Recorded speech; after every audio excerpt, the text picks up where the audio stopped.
So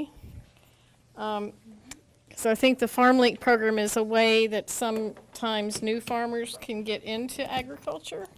So Right where your button is on the left collar, like all the way up. Yeah. right there. Up. Sorry. Now it's turning the other way.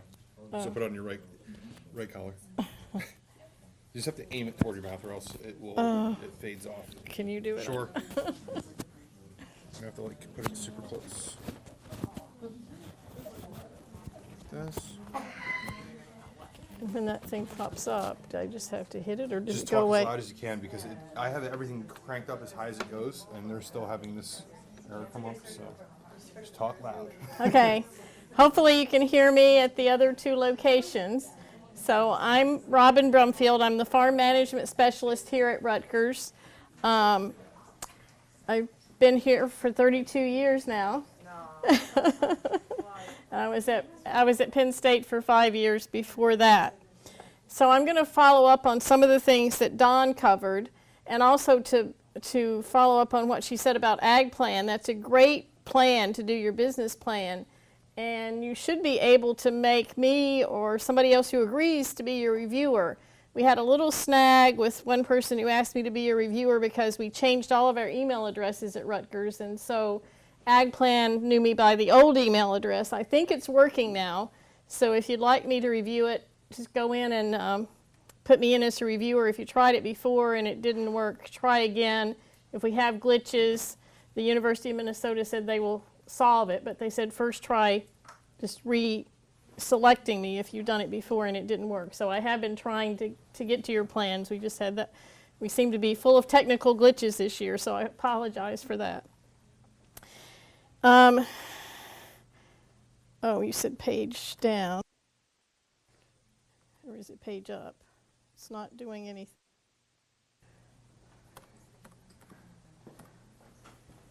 If it gets wonky, you just have to click back to the middle of the page, and then Okay. It doesn't like to be tinkered with. Okay. Very sensitive.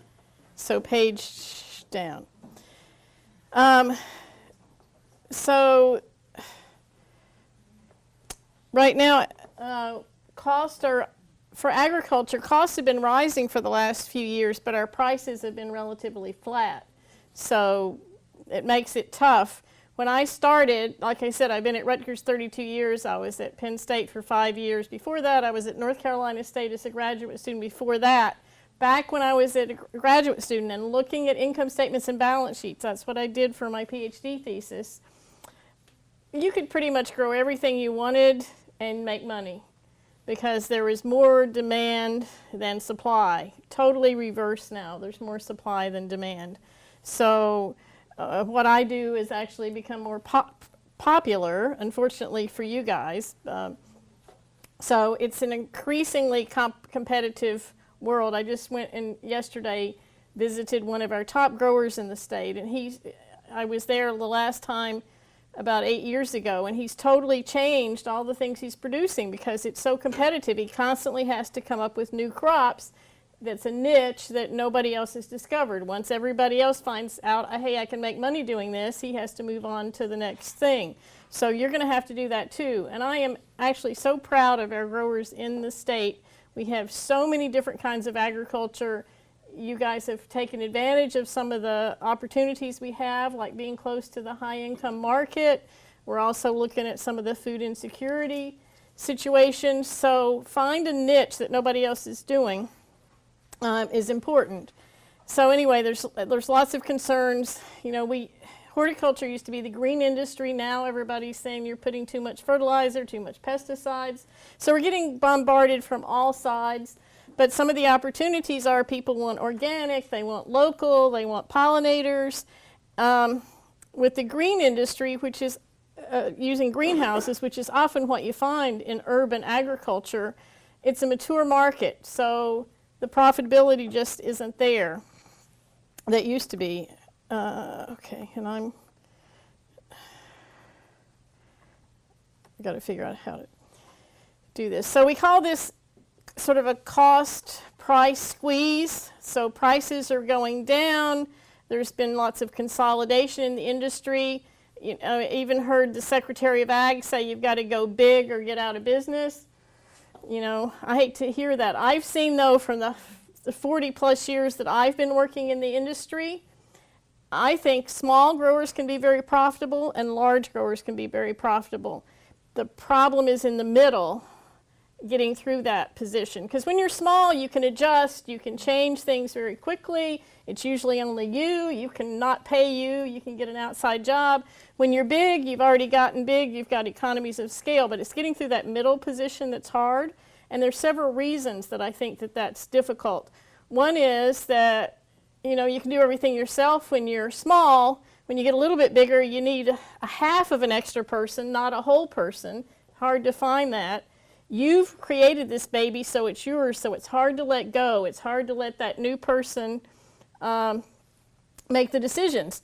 The greenhouse that I visited yesterday, Plainview Growers, was one of the, Ari Van Voot is one of the people that I admire a lot in the state because he has 4 kids that are working in the business and he lets them make decisions. That's very unusual in a family business. So as you start out small and get bigger, if you want to get bigger, you've got to let other people make decisions. So that's often hard. Also, economically, we call it lumpiness of inputs. Like you've got to buy 1 tractor. You can't buy 1/10 of a tractor or 1/2 of a tractor. There are ways of trying to make that work by custom harvesting and things like that. So there's a lot of reasons why that middle size is hard. So if you get in business and you think, I just want to keep getting bigger, really think about that because some people find they're more unhappy once they get a little bit bigger than if they were small. And I've seen that over and over. So, and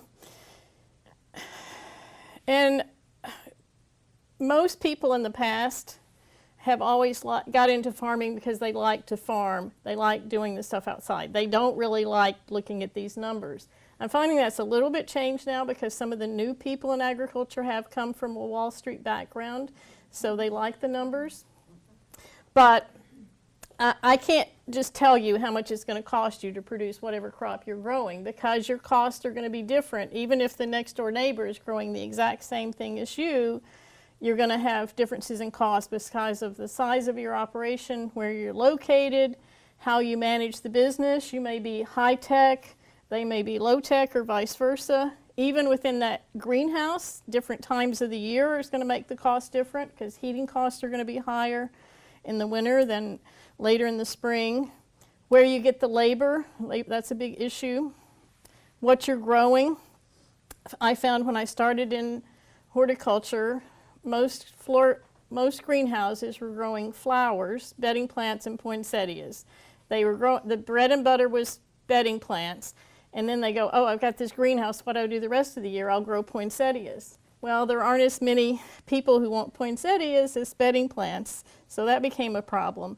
But now, also because of profits being tight and that cost squeeze position, they're thinking, well, maybe I ought to grow some vegetables outside during the summer, so I've got cash flow all year and I keep my labor going. So you don't see people that are just one thing so much, especially as you get a little bit larger in New Jersey. So economists are always saying, well, you don't want to put all your eggs in one basket, you want multiple crops, but we almost go too far that way in New Jersey. We grow too many different things and it's hard to keep up with. So that's one of the reasons we're doing cost accounting, is to keep up with, sorry, I keep hitting the wrong direction for some reason, to keep track of which crops are making money, which crops are losing money, or which enterprises. So the point is your costs are different from everybody else and you need to do your own cost accounting. So why don't people want to do this even though it's key? Well,